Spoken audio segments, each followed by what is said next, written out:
All right. I always feel a little bit of a crossover between my research practices and my colloquium leading practices, even though, you know, they're very practically different. All right. Welcome everyone to our first Humanitarian Engineering and Science Colloquium meeting of 2021. I am so happy that those of you who are here managed to get here, and we'll be accumulating more folks as we go. So I am going to invite real fast. I'm going to let you know, first of all, that this is the series of colloquia, one might say, are the product of a collaboration between humanitarian engineering and science, the program at Colorado School of Mines, and the Master's in Environmental Management program at Western Colorado University. And so I'm going to invite my colleague, Dave Ellerbrook, to speak for a moment to introduce the Western side of the partnership. Dave, you ready to go? Yeah, thanks, Beth. Hi, Tom. Thanks for joining us tonight. We started doing this collaboration with Mines last semester. It's been great. So we're kind of, Beth and I are working together to pull together the speakers. Really looking forward to hear what you have to say tonight, Tom. We have our dean on the line. That's John Hostoffer. He's right below you, I think, on the screen, at least on my tile. And welcome, Tom. Nice to meet you, John. Thank you for the invitation. Tom, full disclosure, my daughter, who's a forestry student at UBC, is on here. So that's fantastic. Okay. So that's all I have, Beth. Thank you. Okay. Right. Well, yeah, so Dave represents Western in our partnership. I'm Beth Reddy. I'm an assistant professor at Colorado School of Mines, and I kind of represent Colorado School of Mines whenever I can, but I have a lot of brilliant colleagues and students on the line as well. So I want to thank all of you for being here. I want to make a few quick notes. The way that we run this colloquium is that our incredible guest, Tom, is going to give a talk, and we do invite people to have comments and questions. Enter them in the chat. I will be monitoring the chat, and I will do any troubleshooting that I can during this event. So if you have any problems, Elizabeth Reddy. If you have anything to add, any comments, any thoughts, put that in the chat as well. I will be collecting that and pulling it all together, and I will present those questions to Tom at the end of his talk. If you're feeling bold and brave, please voice your own question, raise your hand and do it. If you're feeling maybe a little bit less bold, put it in the chat, that's fine. We'll work with that as well. I think that is all the housekeeping we need to do. So let me actually tell you why we're here. We have the great pleasure of welcoming our colleague, Tom Özden Schilling, to speak today. So Tom is coming to us from the future, as those of you who were on the call earlier may know. He is in Singapore right now. He is also currently an assistant professor in anthropology at the Johns Hopkins University. And he got there after getting his PhD from MIT in history, anthropology, and science, technology, and society program, and doing a postdoc at Harvard in the Canada program. So his research is really focused on environmental knowledge production, specifically identity politics, settler colonialism in rural North America, in British Columbia and in Alaska specifically, where he works with forest ecologists and First Nations cartographers. So he's got a couple of really fascinating projects going on about cartography and forestry, and about rare earth minerals and alternative energy and exploration. He's going to talk with us a little bit tonight on resilience. And for my part, I cannot wait to hear what he has to say about that. So welcome, Tom. Thank you so much for being willing to kick us off for the year 2021. May it be an auspicious beginning. And please take it away. All right. Thank you to Jessica, to Dave, and especially to Beth for arranging this. Colorado School of Mines is near and dear to my heart. I grew up in Wyoming, so you guys were like the big kind of gleaming university on the hill while I was kind of kicking it around up there on the prairie. And it's really exciting to be able to come here and share some of my work. And I really appreciate the invitation. I'm going to start with a brief vignette, as we anthropologists sometimes like to do. This is a scene from a meeting that I took part in a small town in northwest British Columbia called Smithers. This meeting was back in the summer of 2013. Then I'm going to introduce my talk today and say a bit more about the broader project of which this is a part. If the scene feels a little bit disorienting, that's okay. I mainly want to give you an image to hold on to before taking several steps back to explain why I think all of this is interesting. Okay, so imagine yourself in a packed classroom in this community college with more than 30 people sitting patiently along long tables. Biologists, hydrologists, GIS mapping specialists, computer modeling experts, a very technical crowd. Most have their eyes pointed at the front of the room, a few are scribbling notes, staring at their laptops. About half of the people around you are researchers for the provincial government who've just flown up from the capital city of Victoria that morning. Victoria is on an island more than 1,000 kilometers south of this town, Smithers, right? So they've come a long way. The rest just walked or drove in from nearby, right? A few are government employees too, but the others work for local NGOs or for First Nations resource management offices nearby. So there's carafes of coffee and boxes of donuts sitting on a long table along a long wall. There's stacks of large glossy maps produced for this meeting that are scattered along tables in the back. Lots of really detailed topographic maps, some with color-coded polygons showing salmon spawning sites. Most of the people in the room know each other, whether in Smithers or Victoria or somewhere else. Many of them have already met at similar workshops to talk about other conservation objectives. Many of these people are friends, right? They have a kind of professional network that spans British Columbia and Western Canada. So this is a fairly standard kind of meeting for them, even if they've flown a long way to get here.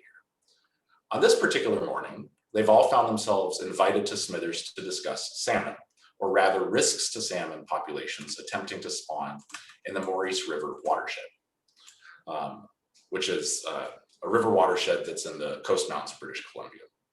Several of the people in the audience, people who are scheduled to present later in the day, have been studying salmon in the Maurice for decades. They've published articles, compiled reports, and in some cases written newspaper op-eds about what they've come to see as a looming catastrophe. Roughly half of the room, though, have only worked on salmon research and conservation policy in an indirect capacity. I've met several of these people in other meetings during the prior year or so, including at a number of planning and community outreach sessions for an independent data sharing initiative that I'll call the Skeena Knowledge Trust. Sorry, I won't call it that. It actually is called that. So much for pseudonyms. Otherwise, I'd met a lot of these folks at conferences around the Northwest, organized to promote research supported by the Gordon and Betty Moore Foundation, which is this enormous philanthropic group that since 2001 had spent tens of millions of dollars on salmon research and governance projects throughout northern BC, but that had brought its salmon initiative to a close in 2017. So by and large, in terms of supporting research in this region, private trusts like the Moore Foundation had largely displaced the provincial government. So in other words, calling this a government meeting would be a little bit of a misnomer, right? In keeping with the melange of organizations that have proliferated around British Columbia since the provincial government began radically downsizing in the early 2000s, it'd probably be more accurate to say that the workshop represented a slice of the many groups attempting to take over a few of the many research and analysis tasks that the government itself no longer really performed. So, in front of, and the screen's supposed to be black, that's okay. In front of the room are three people. There's two consultants and a senior systems researcher for the BC Ministry of Environment. All these people are Smithers residents. One by one, each of them is taking turns jotting down notes for the crowd on a whiteboard, while the others attempt to explain the purpose of the day's meeting. Quote, by the end of the day, one of the workshop leaders begins, we want to have 4 or 5 risk curves ready for an expert report. Together, we're going to come up with as many different pressures as we can, they tell us, prioritize the most critical ones, and then figure out together how to turn the risks from these pressures on salmon spawning, into numbers that the provincial decision makers understand. decision makers. A few whispers of bemusement and mild confusion kind of ripple through the audience. The organizers continue. Quote, "We know what we're doing," they say. "We've already done meetings for grizzlies and moose. Everyone starts out confused, but once things get moving, it'll all make sense." End quote. One man, a contractor who lives deep in the bush and has been compiling reports on salmon throughout Northwest BC for 40 years, including the Maurice watersheds, has been restlessly roving around the sidewall all morning. All right, as the organizers respond to a series of clarifying questions by insisting that everyone simply trust the process, the man stops his pacing to interrupt. "What is the purpose of this workshop?" he asks in mock sincerity. One of the organizers forces a smile, quote, "To generate knowledge about salmon," end quote. Another set of whispers from the audience. A few people look back at the skeptic and chuckle. Right? Clearly amused, this man sits down, puts his feet up on the table and lets out a little laugh. Okay. So their eyes ever on the clock and the slate of individual presenters scheduled to follow their opening remarks, the organizers rush through their introductory explanation of the risk curve methodology. Quote, "This isn't just another report," they assure us. "The people who read environmental impact assessments for the province are already great at ignoring individual reports. Together, we're going to be doing something different.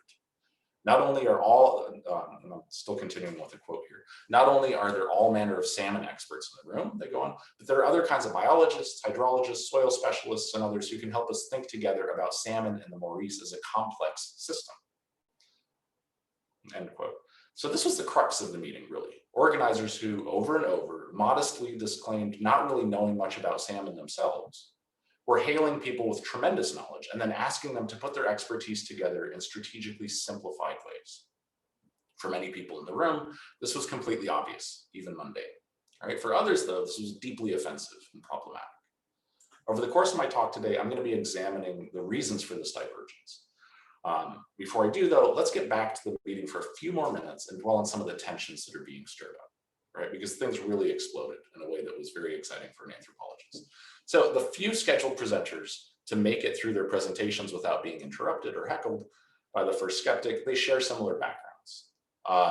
Decades of on the ground, finally another image again, on the ground experience in the Maurice, deep commitments to the region, right? In different ways, they each advocate for a more streamlined way of communicating their work and interweaving it with other kinds of ecological research. This was hardly a new idea to them either, right? Prior to the meeting, I had read an old report from one presenter who prefaced a 300-page study with a warning that, if anything, the region where he worked was already suffering from what he called a quagmire of too much data, right? As I later learned, most of these people were also getting ready to retire. And they knew that the research legacies would, for better or worse, depend on the translational work of people like the workshop organizers. These people who were predominantly interested in computer modeling and who were really, really interested in this language of complex systems. Right? As an anthropologist, I was already beginning to think about these issues as scenes of intergenerational succession, right? Debates over what kinds of shared meanings and commitments would get passed on to younger researchers, who will be remembered and how. I wasn't surprised then that the loudest skeptics at the workshop were some of the most senior researchers in the room. After the first few individual presentations, as the organizers take over and begin cajoling the audience to suggest different potential risk factors, to speculate about numerical thresholds for these factors, the meeting started devolving into an increasingly angry series of interruptions. One by one, different potential factors are being put forth. The density of backcountry roads, the size of clear-cut blocks near streams, the flow volume of key tributaries, right? All of these things that affect salmon. The skeptic, and then a few others, point out variances that defy each simplified metric or overwhelm it with uncertainty. Precisely the sorts of things that computer modelers are supposed to pay very close attention to. Initially, these interjections are hailed as very valuable contributions, but as the morning wears on, the organizers start to show their frustration and insist that some number, any number, is better than nothing, right? By the time most of the members of the audience are looking at the clock and thinking about lunch, the skeptic is raising his voice, right? Quote, "This whole thing just reeks of Charlie Boy objectives out of Victoria, man." And you got to picture this guy. He's got this giant, like, beekeeper's beard. I mean, like, you know, puts mine to shame. He's got suspenders, he's got muddy boots. Like, he's clearly just coming from the bush, but he is easily one of the most respected people in the room, partly because he never leaves the bush, right? The crowd around this man is responding in complicated ways. Some look visibly embarrassed or awkward. A few are nodding along in agreement. Some of the people who identified themselves in the morning as fly-in consultants are clearly amused, right? And the organizer shoots back. He says, this gives us a stronger voice, right? The government is flying blind right now. We have to do something. 4 hours into the meeting now, all of the earlier half-joking remarks about sticking to the schedule have evaporated. Over and over, the skeptic is interrupting the organizers to say that they don't need more indicators, they don't need more thresholds, they don't need systems theory.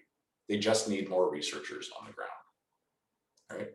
This idea that a systemic approach to managing risk will help roll back the damage to the region, he keeps insisting, is a joke. Quote, go fly it tomorrow, man, he yells. The Maurice is already kicked, end quote. So as the organizers finally give up arguing with the skeptic and lead us all to break for lunch, the person sitting next to me, a good friend of the skeptic, leans over and whispers in my ear, quote, I really don't know what he's yelling about, she chuckles. Everybody knows the law is just like this now. Those extra researchers are never coming back, end quote. Okay, so what are we supposed to make of these jokes, these attacks? What can this scene tell us about what it means to be a northern rural researcher in the 21st century? Well, most of what I'll be talking about today concerns events that have been unfolding in British Columbia over the past 10 or so years, a number of historical events, and the specific ways in which those events have been understood and recounted by certain groups of people in the years since are intertwined with the points I'm going to be arguing. In different ways, all of the people I work with in my research have been involved in environmental research in northern BC, particularly in regions like the Bulkley Valley or the Upper Skeena watershed, if any of you are familiar with these regions. These are pretty close to the Alaska Panhandle. A handful were actually born in northern BC, particularly my friends who are members of the Gitxsan and Gitmeow First Nations who have built careers in mapmaking. Most of the northern researchers I'll be describing today, though, were already adults with technical degrees before they moved up here. Sociologists would refer to some of these people as amenity migrants, a term that's been used throughout North America to describe the way that certain mountain towns, say, oh, I don't know, Golden, Colorado, have become destinations for highly mobile middle-class workers who historically have gravitated towards jobs in large cities. Smithers is a case study in amenity migration, all right? So in one sense, this is a highly individuated class of people who, anthropologically speaking, one might feel compelled to describe primarily in terms of their mobility, their skills, the relative lack of conventional ties to the region that they've come to live, and the kind of attenuation of their kinship ties. Like these are people who are comfortable moving away from families, from jobs, right? Just to be clear, this is not necessarily the portrait of northern research that I'm trying to present here. Everyone that I worked with in the Bulkley Valley conveyed a deep and complex sense of connection to their neighbors and to the landscapes of northern BC, even if they had just moved up there a few years ago. Over and over again, the map makers and forestry researchers I've worked with have articulated their sense of place in historical terms, as long-running collaborative relationships, as intellectual investments, and as commitments, right? Particularly to experimental work and to local political projects. I highly doubt that I'm telling folks in this audience something that you don't already know. Like these are the kinds of stories that a lot of you tell yourselves and each other every day about why you're getting the kind of academic training that you're currently getting, right? My purpose today is not necessarily to share these stories, although they are worth sharing in detail. This is something I get into in a fair amount of detail in my book that I'm trying to finish up. Instead, I want to read them a little bit sideways to see how a certain way of historicizing a sense of community, like how did this place come to matter to you, right, has come to shape how many researchers approach new research and governance projects in northern BC, right? So this is kind of the main question. How is the sense of place and the precariousness of the sense of place, in other words, manifesting itself in the kinds of anxieties that I saw expressed at the salmon workshop? And how is the technical design of these kinds of technical political projects responding to this ambivalence? As I'll explain in a few minutes, the main project that I'll be discussing today is the BC government's Cumulative Effects Framework and its associated pilot projects. In particular, I'll explore how northern researchers' role in developing the framework has been shaped by the growing popularity of systems ecology and resilience theory. As a lot of you probably already know, resilience is a concept that environmental scientists and rural residents encounter constantly these days. It's got a nice, hopeful ring to it. And for the people who use it as a framework for studying complex ecological systems, It offers critical tools for theorizing uncertainty and interrelatedness. For reasons that I can explain in more detail in the Q&A, however, the concept of resilience has a controversial legacy. This is a selection of some of the papers that have been published on that topic. So where proponents of the term hear renewal and local empowerment, some critics hear resignation, loss, and even capitulation to the whims of resource developers. Right? So this is an ongoing conversation. For the main case study I'm going to be presenting, a cumulative effects framework pilot project that's meant to generate an expert report about salmon in the Maurice watershed. So this is a pilot project. We're supposed to get a report. We're supposed to get a paper that decision makers can read. Right? Resilience theory offered both a moral rationale for the projects, as well as providing the basis for a new set of quantitative indicators. Right? So it was just a technical thing, but there was also this very, very heavily foregrounded moral sensibility about why this was a worthwhile thing to do. Right?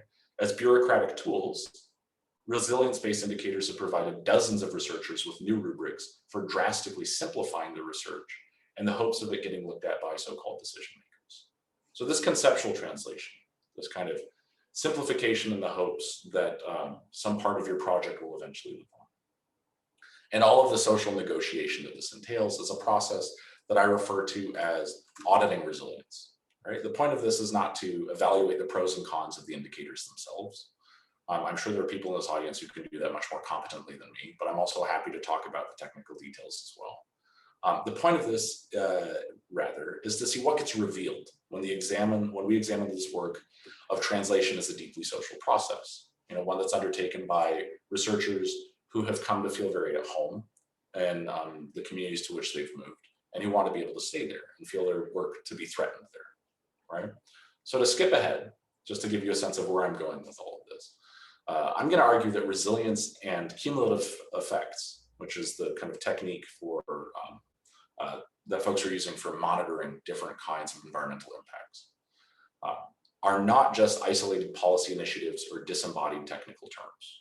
Rather, I want to show how it's impossible to separate them from the pervasive personal insecurities that are generated by almost 2 decades of government downsizing throughout British Columbia's resource ministries, like especially the Ministry of Forests and the BC Forest Service, right?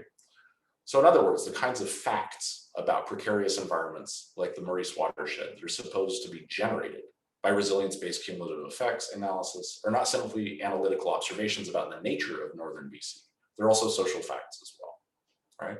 This is because cumulative effects indicators are inherently embedded in anxieties about the nature and the potential future of the research communities who consider themselves responsible for these environments.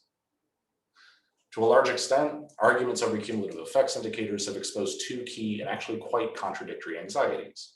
Anxiety number 1, if you will, concerned the way systems researchers solicited local research. Rather than being asked to contribute narrative accounts or data sets that they'd spent years compiling, fisheries biologists were initially asked simply to agree on a single number. The average density of stream crossings for roads, for instance. So the single number framework representatives could present as a risk threshold within their expert reports, right? They're reports because they come from local experts, and it matters that the experts are local, right? I don't mean to dismiss this methodology, by the way. We'll discuss it in more detail as I get into the talk, but I'm bringing it up now to highlight the way that this translational mechanism sets into motion a certain kind of social drama, right? The second anxiety was expressed by the organizers themselves, that today, in 2021, refusing to translate nuanced research into easily legible numbers was basically political agnosticism and maybe even career suicide, right?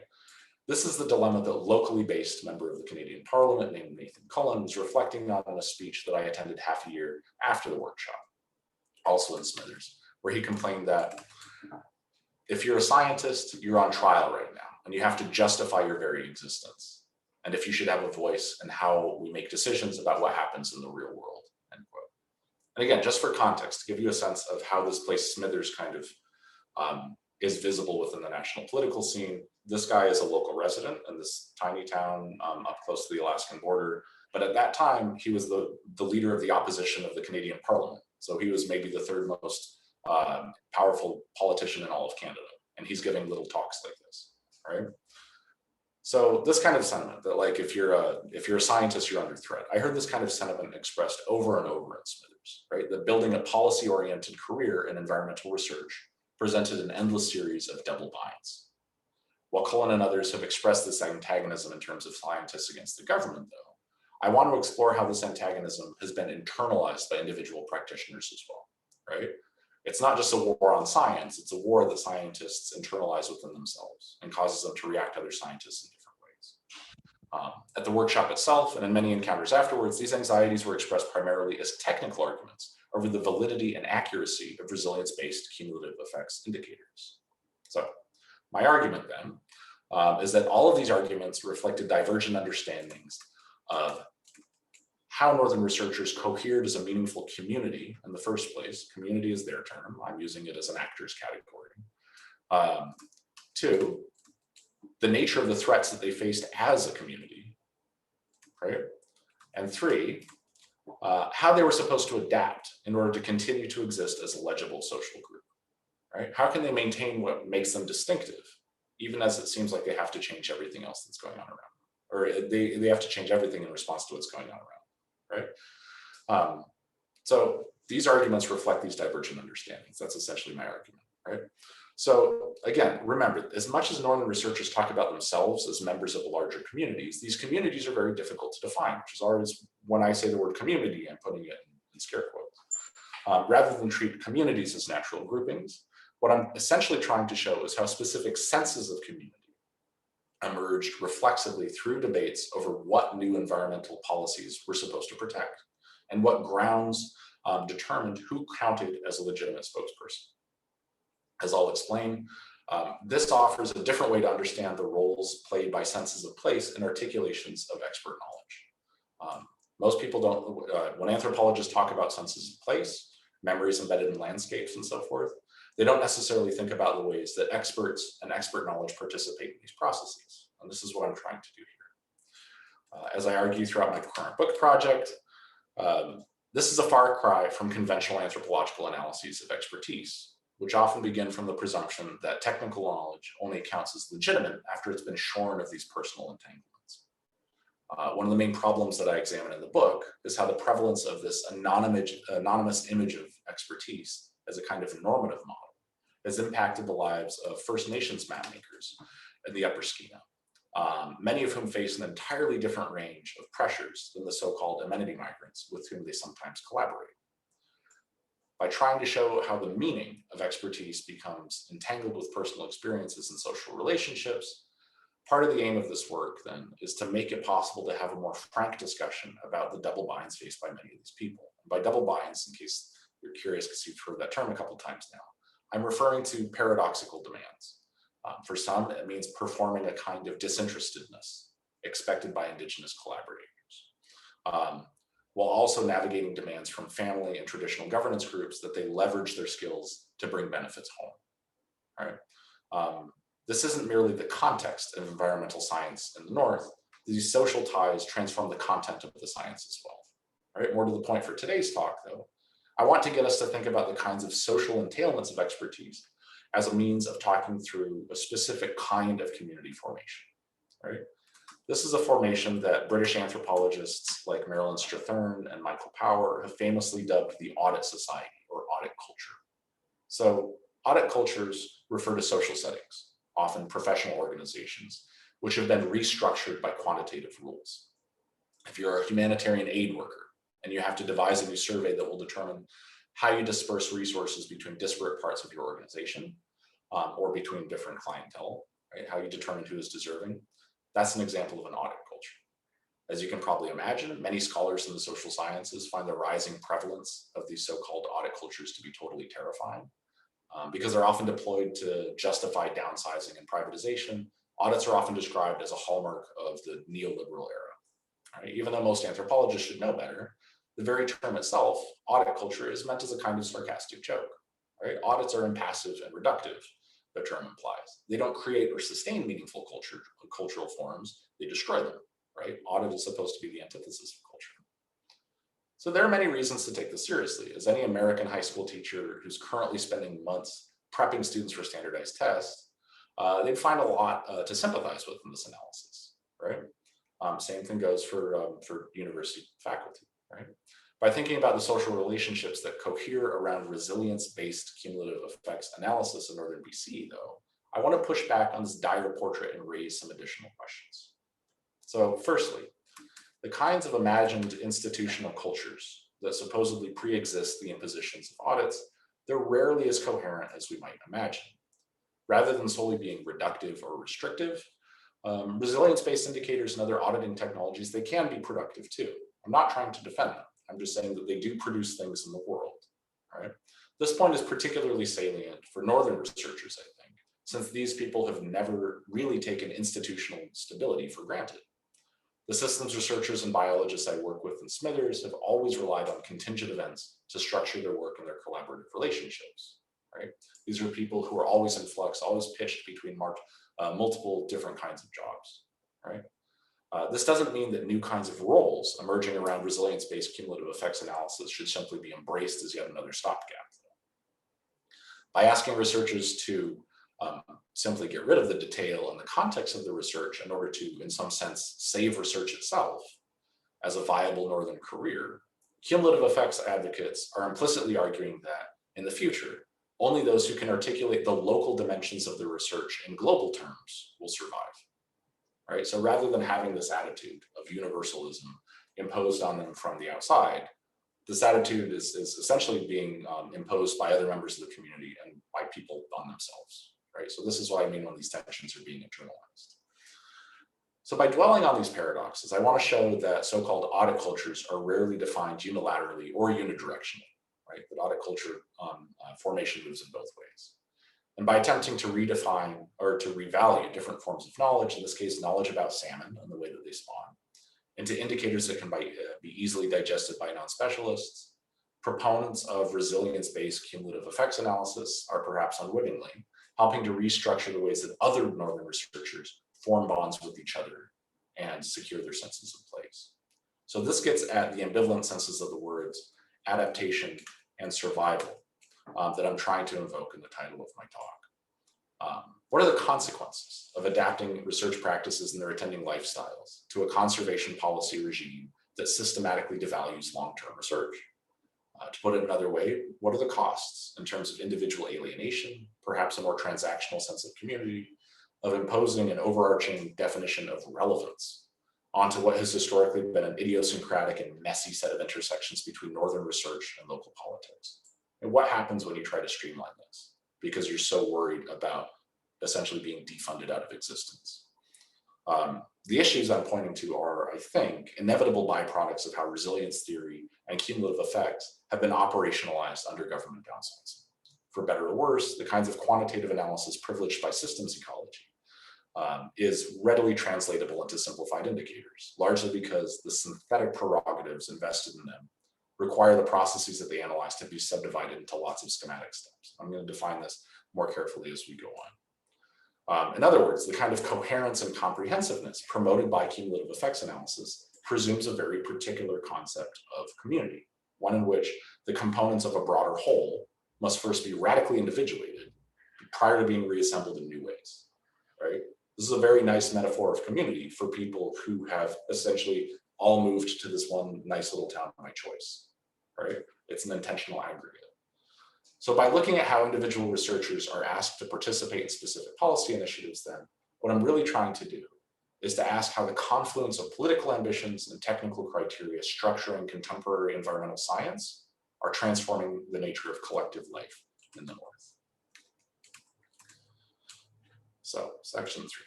So, what is the Cumulative Effects Framework, the CEF, and what does it have to do with the way British Columbia's rural researchers organize their lives? Imagine some of you are like, please explain what the technical basis of this, for the love of God. Now's when I'm going to do that. The most straightforward answer is that the CEF is a policy initiative meant to reorganize the way that provincial officials account for research and data and the environmental impact assessment process concerning new development projects. It isn't housed within a single government ministry. Team members for the CEF come from the BC Ministry of Environment, the Ministry of Forests, Lands, Natural Resources, and Rural Development, and other provincial government institutions. Right? It's very specifically supposed to kind of hover above all of this. The one big thing that really separates the current CEF from earlier attempts to turn cumulative effects analysis into a real and binding thing is the new framework's emphasis on resilience. This emphasis emerges in two major ways. First, rather than stipulating conservation objectives in terms of maximum impacts, whether we're talking about pollution levels, animal population decline, hectares of land cover change, this framework begins from the outset by describing its aims in terms of values.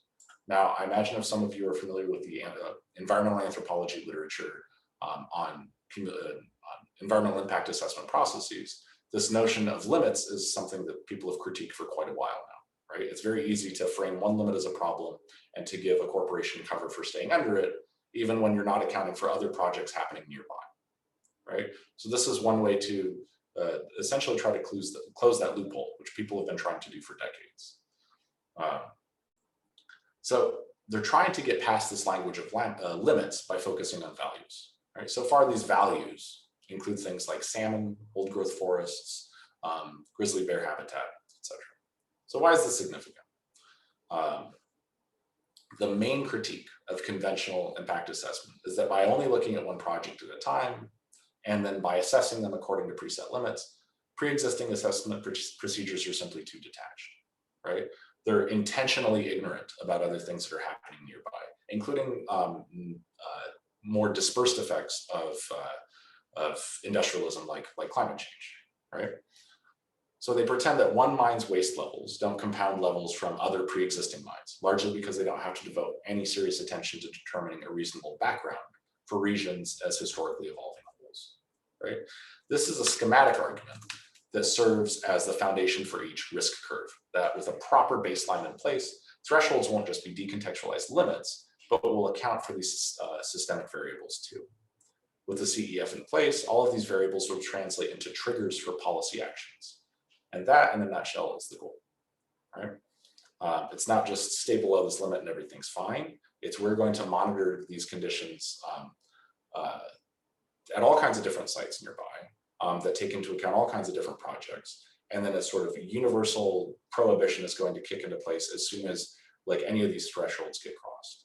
Sounds like limits, but it's detached from, it's not solely connected to specific projects, right? So as a number of you may know, resilience theory, on the other hand, emerged out of ecology in the 1970s as a means of accounting for the ways that complex systems respond to the aggregate effects of lots of different kinds of inputs. Systems ecologists were among the many scholars who came out in force to critique British Columbia's system of sustained yield forest management during a spectacular outbreak of pine beetles in the early 2000s, for instance.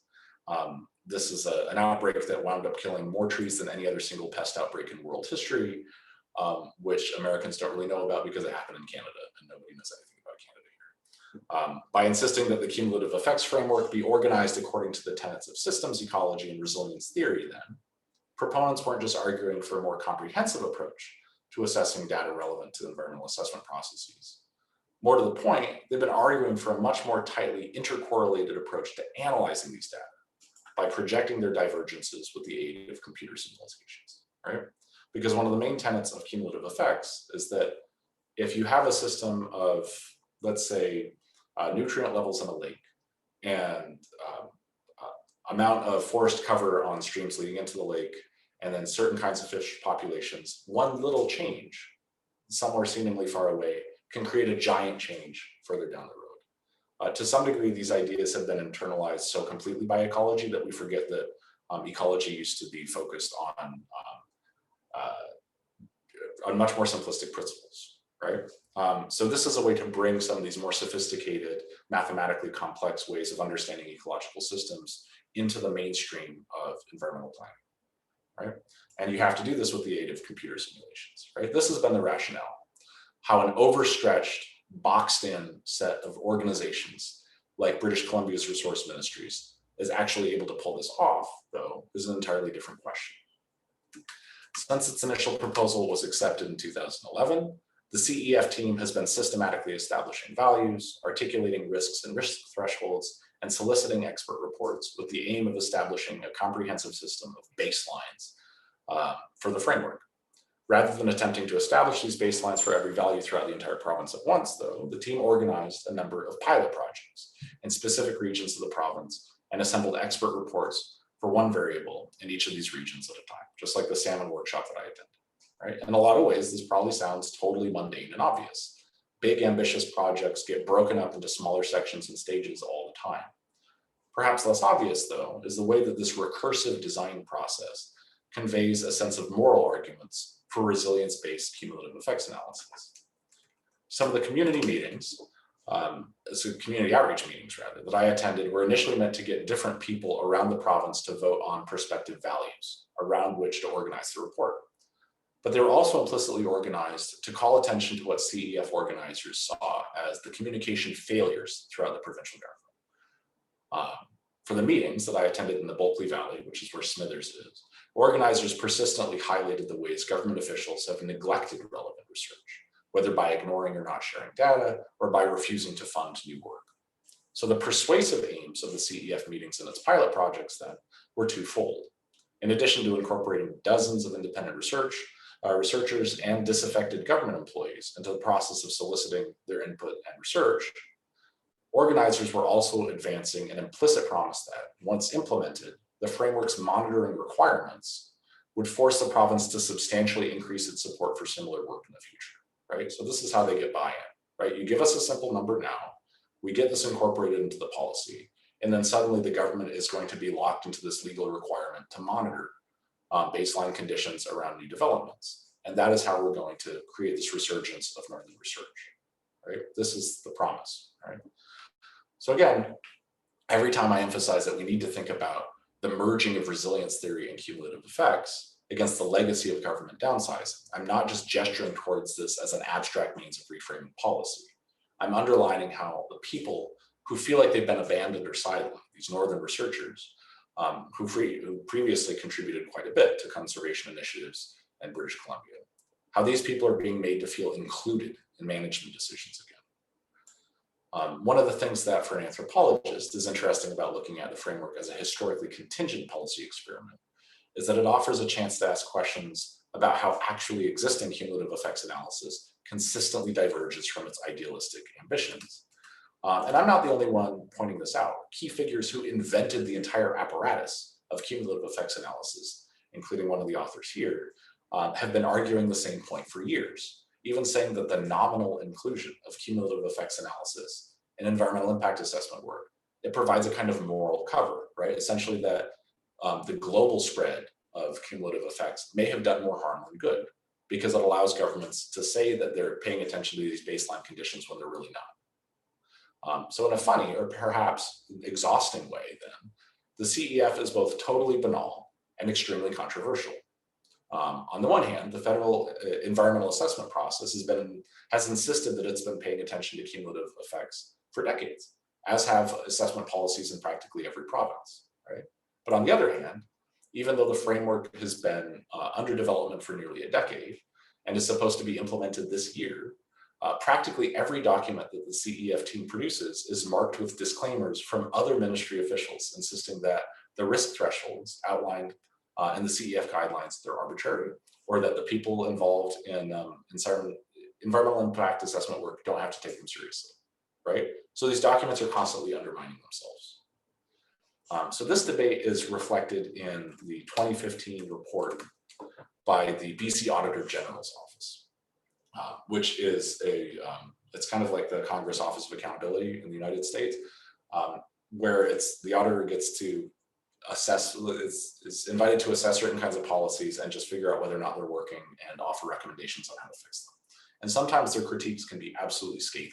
And the government is obligated to respond to them, but they don't actually have to do anything. They're not legally binding, but they do carry a lot of weight, right? So this debate is reflected in this relatively recent report, which juxtaposes 9 different recommendations articulated by the CEF team and 9 different responses from provincial officials that essentially say either we're already doing this, or sure, we'll try to facilitate better communication between ministries, or we don't buy your technical premises to begin with, right? So this is just like government bickering that's steadily eroding the foundation of this very ambitious proposal.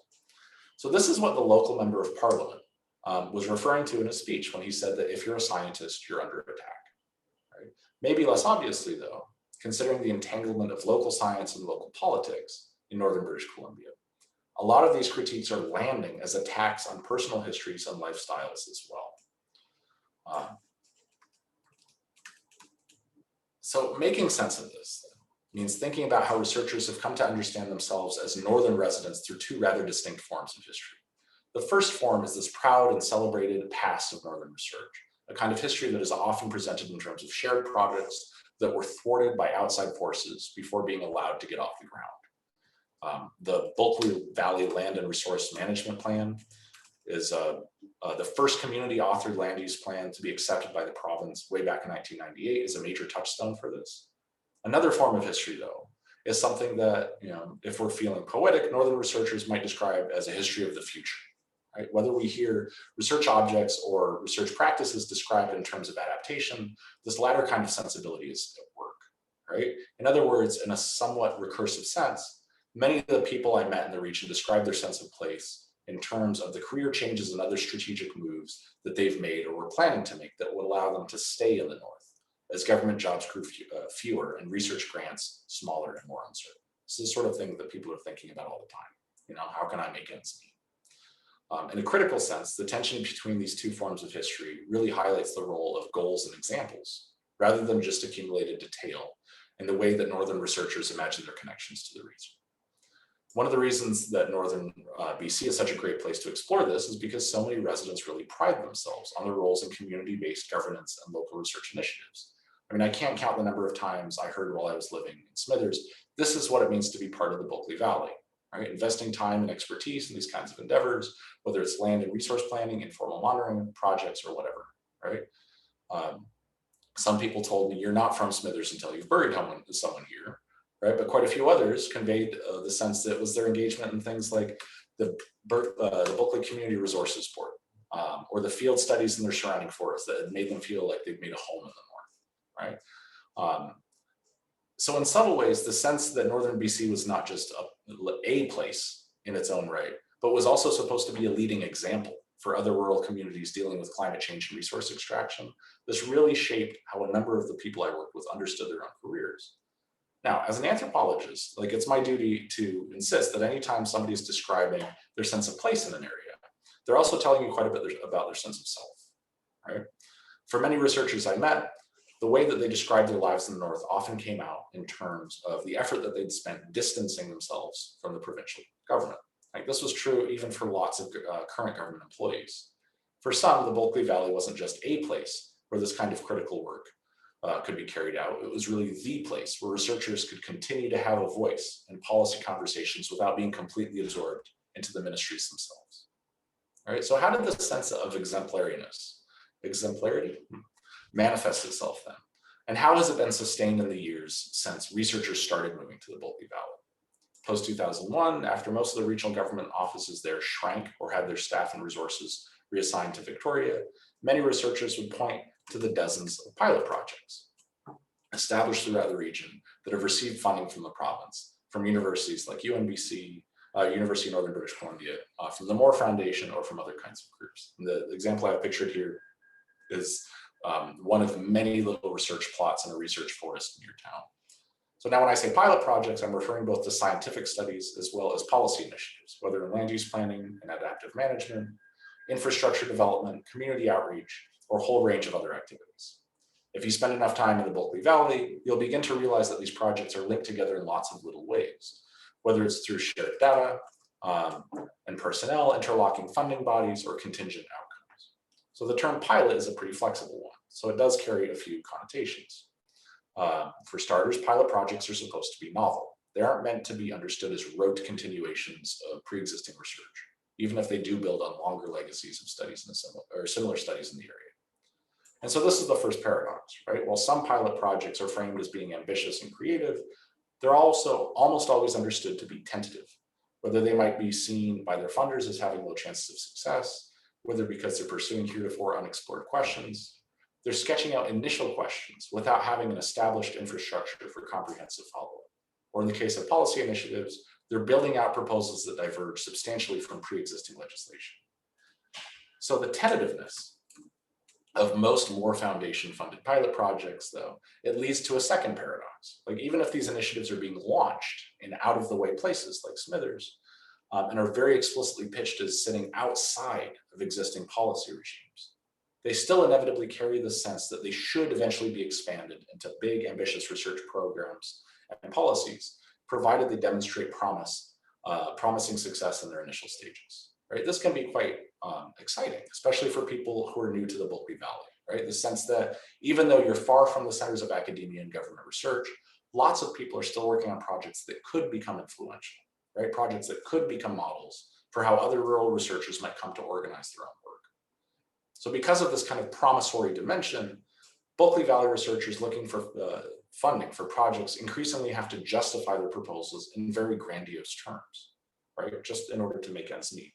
They have to make it seem like they're solving a universal problem.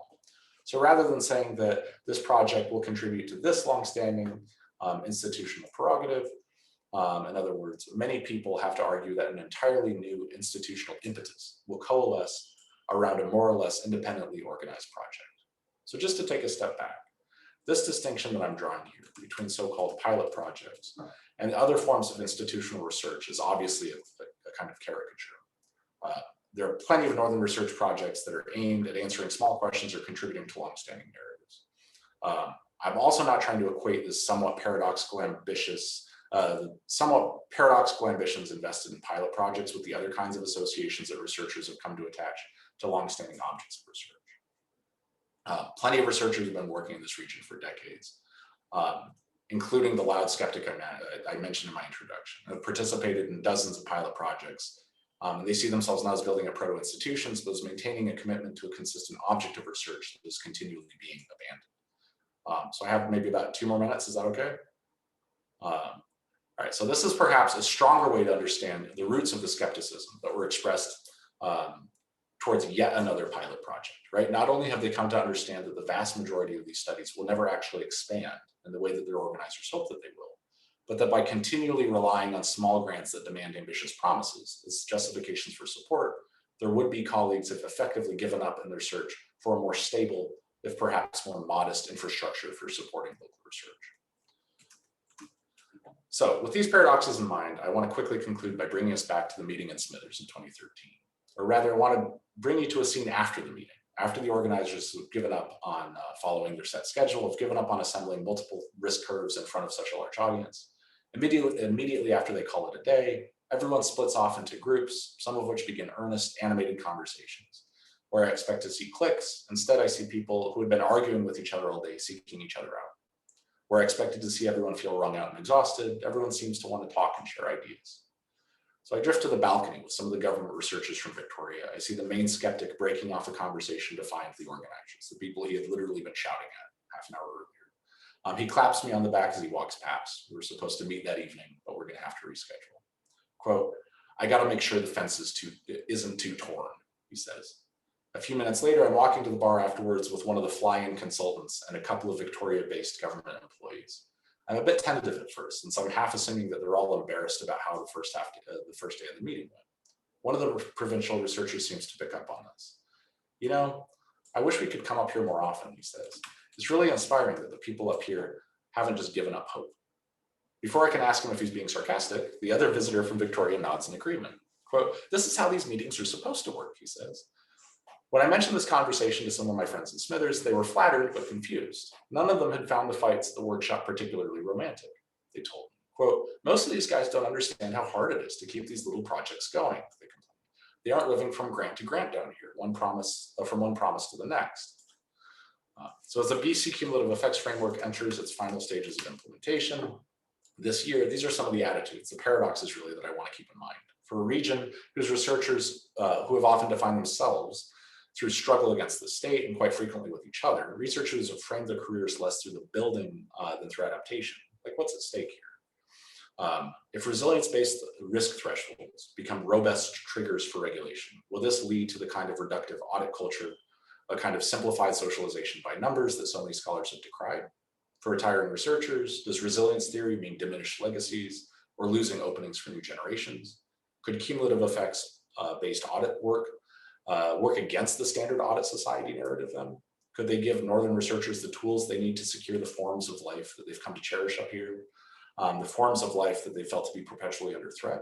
I don't have answers for this, and we may not know for years to come, but I think these are important questions to be asking, and I'm very eager to hear your thoughts. So thank you very much, and thank you for your patience. Thank you so much, Tom. That was a fascinating talk. And you have a bunch of clap emojis.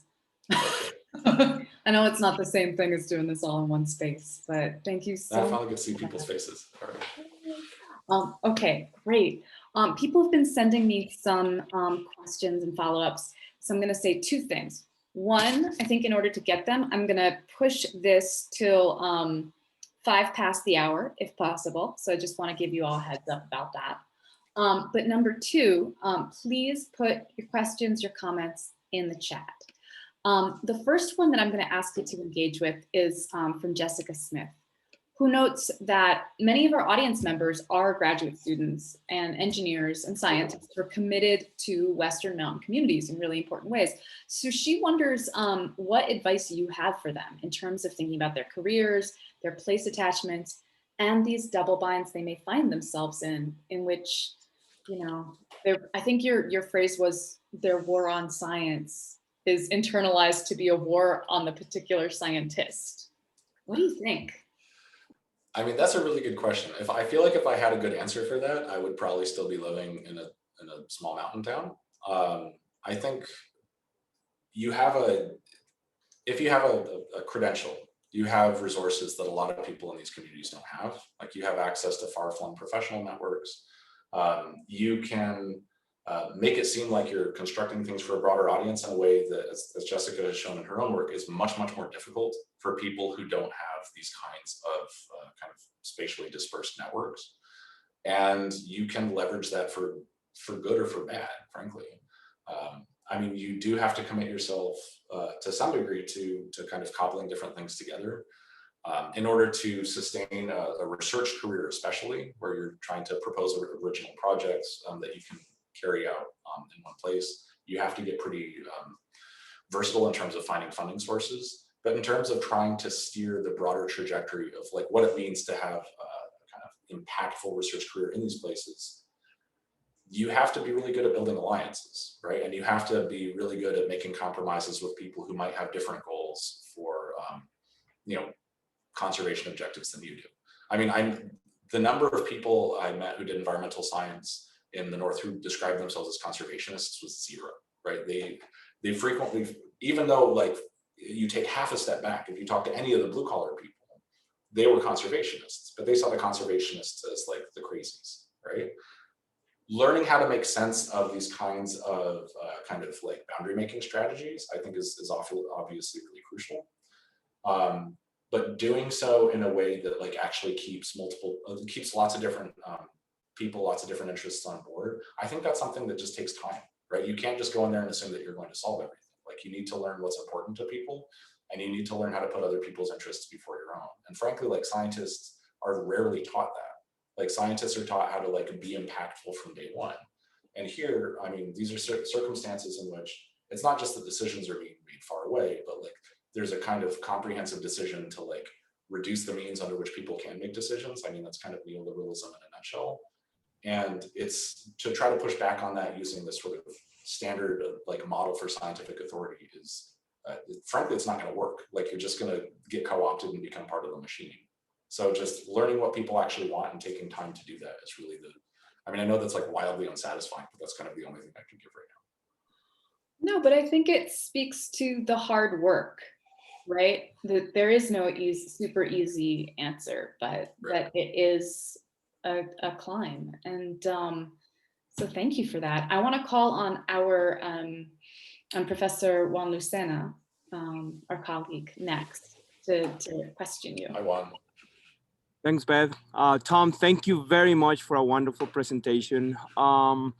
In your narrative, you clearly juxtapose the knowledge and what the scientists are trying to do with what the neoliberal state is trying to undermine but somehow in your story, what I felt missing is the place of local knowledge of the First Nations people. How, I know this is a complex question, but where and how does that knowledge enters into these juxtaposition that you presented? Does it become parts of systems theory and on the hands of the scientists, or do they have a voice in the state that might be reduced because of their neoliberal tendencies? Where is local knowledge? Fantastic question. Okay, so the short answer is it's either there in a compartmentalized way, right? I mean, to some degree, everyone is chafing at the fact that they're being compartmentalized. There was one First Nations resource manager at this particular meeting that I'm describing in my narrative, who, I mean, he's got a master's degree in biology. He runs very sophisticated monitoring programs himself. He comes to these meetings, frequently gives a kind of welcome to the territory sort of invocation, occasionally a prayer. But he's very, very skeptical of kind of letting, you know, the white folks take the credit for things, right? He'll be there just to make sure that they're not completely screwing things up. But he already kind of saw the writing on the wall. Like, I mean, I'm giving you a very specific answer and I can kind of generalize a bit because, I mean, just First Nations knowledge in British Columbia is, as Juan is like clearly picking up on, and this might not necessarily be apparent to everybody else. I mean, this is going to be like a major thing in any kind of conservation objective, right? And so the fact that that you have all of these Euro-Canadians having this kind of really intense back and forth is, even though like the likelihood that the government like ultimately recognizes this kind of ambitious plan that they have is very low. I mean, to some degree, this is another version of the fact that there are parallel conversations happening, right? Cumulative effects analysis is something that the various First Nations alliances, like the Carrier-Sikaani Tribal Council, and like the Office of the Wet'suwet'en, the traditional territories on which this town of Smithers is located, they already have their own cumulative effects plans. They were kind of curious to see what the white people were up to, but they kind of ultimately knew that if they were included, it would be in this very sort of like strategic way. Sometimes they have kind of like angrily rejected that, but most of the time they just don't show up, and they just do their own thing.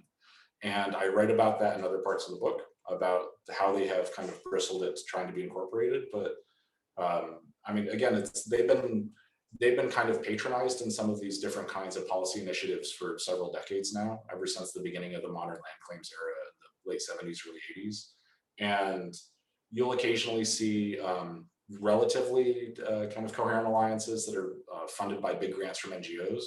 But in order for First Nations to have like a meaningful voice, they usually have to be the folks who set it up in the first place, because otherwise they get invited like when things are already kind of set very late in the game. Okay, thank you. I want to ask Dave Ellerbrook to pose the next question. Yeah, Tom, I just kind of wanted to share an anecdote from an experience I had. A lot of my experience in industry is working with mining. And I was working on a mine reclamation project in northern Nevada. And there was a Native American group involved. And we had worked for a group of mining companies to develop a remedial strategy and implemented it, and basically had achieved like 25 out of the 26 water quality standards.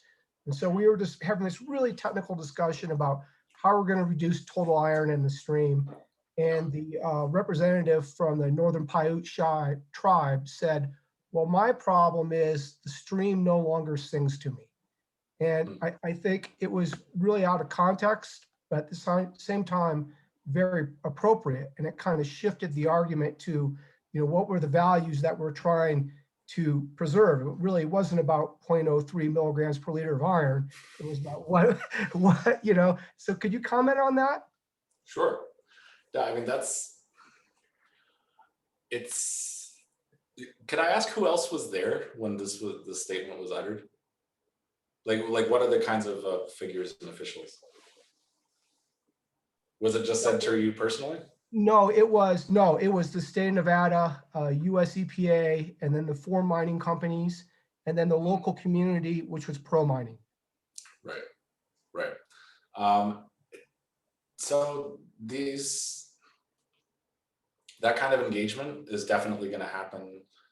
I'm trying to figure out how to avoid giving like a too like specific answer. That kind of engagement is definitely going to happen in certain places. I mean, like I had lots of conversations with Git interlocutors where when we would talk about, you know, whether people were, I mean, everyone was like mostly against certain pipelines that were coming through. There were lots and lots and lots of pipelines proposed for this region because it kind of like skirts like through this one little valley in the Coast Mountains. And because of this, it's become like a major potential choke point for basically this entire sort of energy corridor there is the way that the energy industry frames it.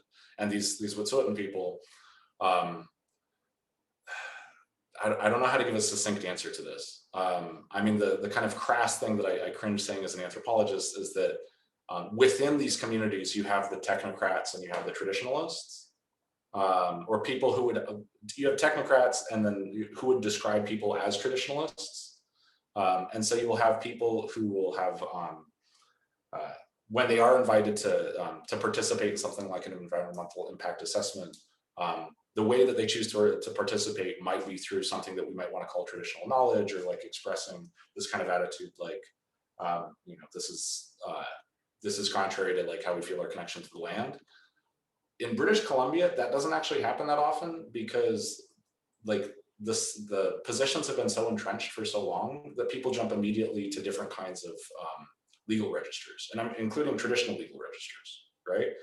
So instead of trying to make an emotional appeal, they'll say, well, actually, because of like the Proclamation of Canada, through which British declared Dominion, and you guys have to respect our Aboriginal rights. And by the way, we have a constitution, and I know that we're like stalled out in the treaty, and you have to do these things. So it's much more kind of technical and legalistic for the most part. And when you do get, and so people have like the attitude that you're describing, lots of people have those attitudes, right? And not just attitudes, like these are like, this is what they know, right? But they are, I think they're a lot less likely to express them in direct like meetings or like say confrontations where there's a decision at stake, because they're already much more kind of practiced at using legal and technical registers for intervening in proposals. But again, and I could talk about this for hours, but I'm sure you're aware of the protests that actually wound up spanning all of Canada in February 2020, you know, the before times, which were started by Wet'suwet'en people right next to Smithers getting arrested from a pipeline blockade, right? People who had been at the meeting, this meeting that I just described, were Wet'suwet'en resource managers. They hadn't really been talking to these blockaders, but when they got arrested, they decided, okay, well, we're on their side, so we're ultimately going to stand up. And instead of saying that, you know, this is our land, this is all their stuff, they came back with a technical argument. They said, look, we gave this company a proposal for an alternate pipeline route, and they ignored us, right? So they respond with a technical argument. So one of the things that I do in my work is to show all of these different kinds of forms of technical competency and technical performance that have woven their way into kind of First Nations politics. Because like the things that we want to describe as traditional knowledge, they embed that.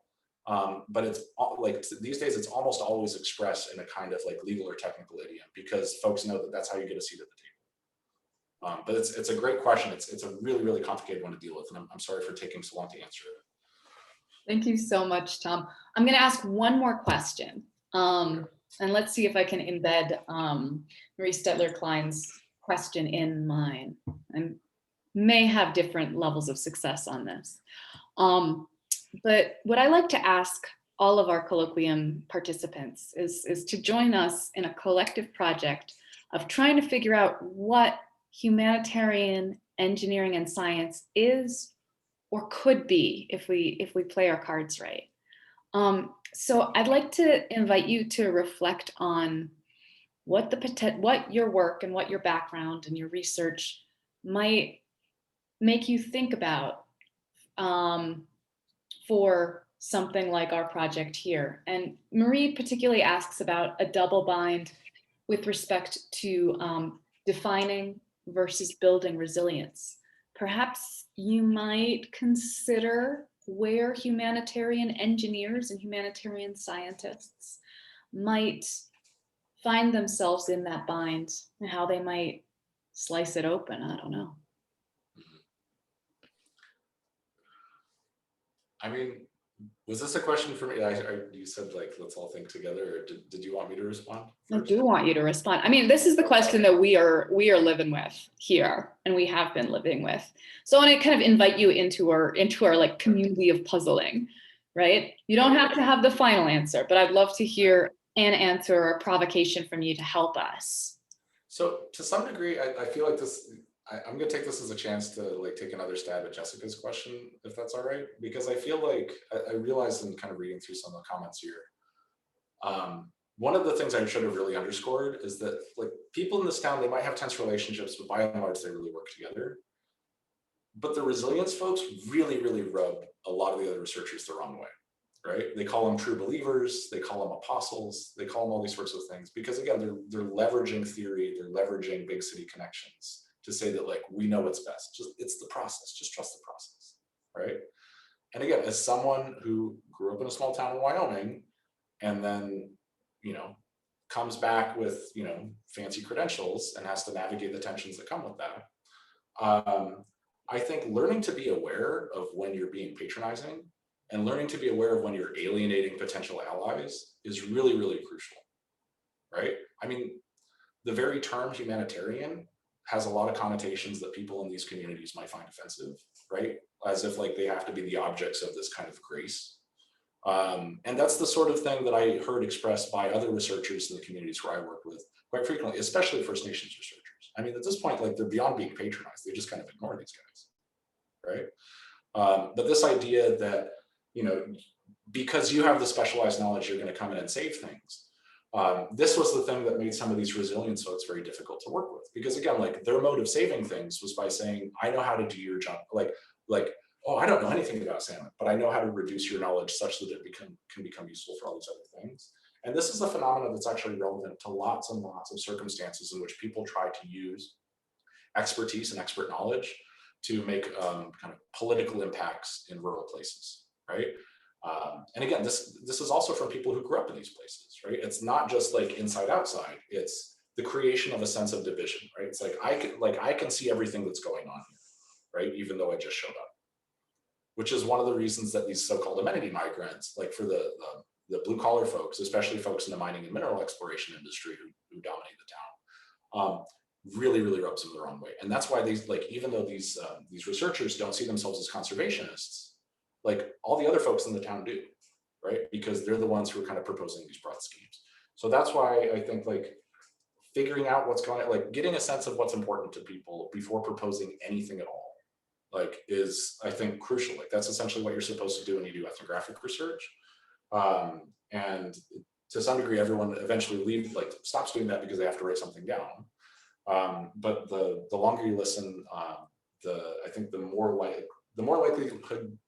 the stronger the likelihood will be that you'll be able to pull people along with you on the process. That is a fabulous point to end on. I want to thank everybody who joined us. I want to thank Dr. Tom Özden Schilling. I'll remind you all that the recording is going to be made available on our website at some point, probably in the next week or so. And just thank you for your reflections. That was really wonderful. Thanks. I like your background, Jessica. That's where I learned how to drive. Oh, man.